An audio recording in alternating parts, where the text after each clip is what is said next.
Sebagaimana nabi-nabi palsu dahulu tampil di tengah-tengah umat Allah, demikian pula di antara kamu akan ada guru-guru palsu. Mereka akan memasukkan pengajaran-pengajaran sesat yang membinasakan. Bahkan mereka akan menyangkal penguasa yang telah menebus mereka, dan dengan jalan demikian segera mendatangkan kebinasaan atas diri mereka. Banyak orang akan mengikuti cara hidup mereka yang dikuasai hawa nafsu, dan karena mereka jalan kebenaran akan dihujat. Dan karena serakahnya, guru-guru palsu itu akan berusaha mencari untung dari kamu dengan cerita-cerita isapan jempol mereka. Tetapi untuk perbuatan mereka itu, hukuman telah lama tersedia dan kebinasaan tidak akan tertunda. Sebab jikalau Allah tidak menyayangkan malaikat-malaikat yang berbuat dosa, tetapi melemparkan mereka ke dalam neraka dan dengan demikian menyerahkannya ke dalam gua-gua yang gelap untuk menyimpan mereka sampai hari penghakiman. Dan jikalau Allah tidak menyayangkan dunia purba, tetapi hanya menyelamatkan Nuh, pemberita kebenaran itu, dengan 7 orang lain ketika ia mendatangkan air bah atas dunia orang-orang yang fasik. Dan jikalau Allah membinasakan kota Sodom dan Gomora dengan api, dan dengan demikian memusnahkannya dan menjadikannya suatu peringatan untuk mereka yang hidup fasik di masa-masa kemudian, tetapi ia menyelamatkan Lot, orang yang benar, yang terus-menerus menderita oleh cara hidup orang-orang yang tak mengenal hukum dan yang hanya mengikuti hawa nafsu mereka saja. Sebab orang benar ini tinggal di tengah-tengah mereka, dan setiap hari melihat dan mendengar perbuatan-perbuatan mereka yang jahat itu, sehingga jiwanya yang benar itu tersiksa.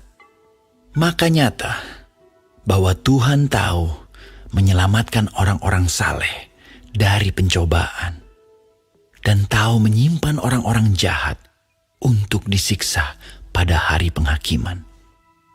Terutama mereka yang menuruti hawa nafsunya karena ingin mencemarkan diri dan yang menghina pemerintahan Allah.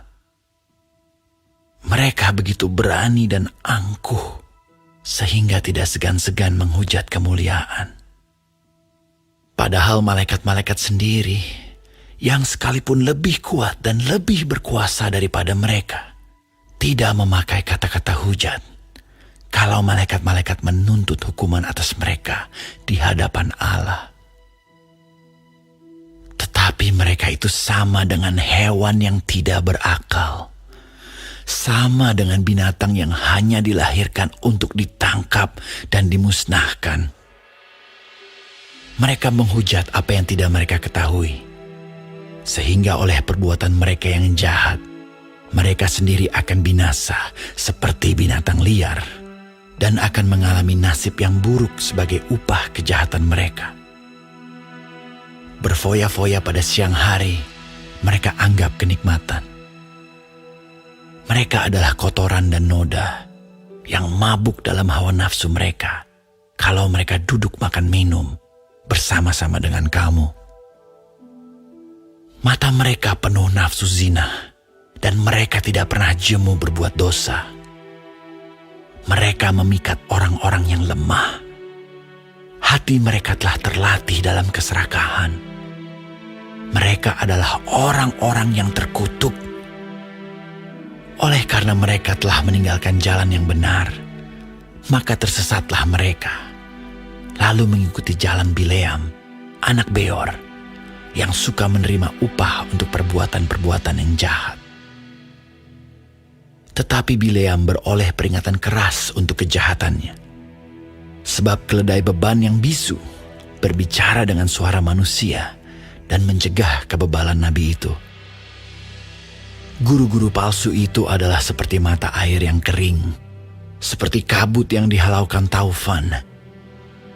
Bagi mereka telah tersedia tempat dalam kegelapan yang paling dahsyat. Sebab mereka mengucapkan kata-kata yang congkak dan hampa, dan mempergunakan hawa nafsu cabul untuk memikat orang-orang yang baru saja melepaskan diri dari mereka yang hidup dalam kesesatan. Mereka menjanjikan kemerdekaan kepada orang lain, padahal mereka sendiri adalah hamba-hamba kebinasaan. Karena siapa yang dikalahkan orang, ia adalah hamba orang itu. Sebab jika mereka, oleh pengenalan mereka akan Tuhan dan Juru Selamat kita, Yesus Kristus, telah melepaskan diri dari kecemaran-kecemaran dunia, tetapi terlibat lagi di dalamnya, maka akhirnya keadaan mereka lebih buruk daripada yang semula. Karena itu bagi mereka adalah lebih baik jika mereka tidak pernah mengenal jalan kebenaran daripada mengenalnya, tetapi kemudian berbalik dari perintah kudus yang disampaikan kepada mereka. Bagi mereka cocok apa yang dikatakan peribahasa yang benar ini. Anjing kembali lagi ke muntahnya, dan babi yang mandi kembali lagi ke kubangannya.